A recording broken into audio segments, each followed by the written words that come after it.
പിശാചബാധൻ അലറിക്കൊണ്ട് വിളിച്ചു പറഞ്ഞു, നസ്രായനായ യേശുവേ, നീ എന്തിന് എന്റെ കാര്യത്തിൽ ഇടപെടുന്നു? ഇങ്ങനൊരു ചോദ്യം ചോദിക്കണമെങ്കിൽ നമ്മൾ മനസ്സിലാക്കണം, ദൈവവുമായിട്ടുള്ള ബന്ധം അവൻ നഷ്ടപ്പെടുത്താൻ ആഗ്രഹിക്കുന്നത് കൊണ്ടാണ്.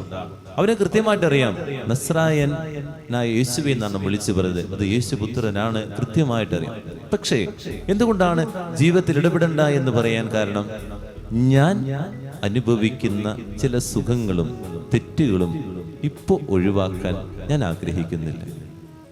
ഇതുകൊണ്ട് തന്നെയാണ് കുമ്പസാരം ഇപ്പോൾ വേണ്ട, കുറച്ച് കഴിയട്ടെ. കുമ്പസാരം നീട്ടി നമ്മളിങ്ങനെ പോകാൻ കാരണം. നമ്മുടെ ജീവിതത്തിൽ നമ്മൾ ചിന്തിക്കുക, ദൈവം അറിയാതെ, ദൈവം എൻ്റെ കൂടെയില്ലാതെ ഞാൻ അനുഭവിക്കുന്ന സുഖങ്ങളോ തെറ്റുകളാണോ എനിക്ക് വലുത്, അല്ലെങ്കിൽ ദൈവം തരുന്ന സന്തോഷമാണോ ഞാൻ ആഗ്രഹിക്കുന്നത്?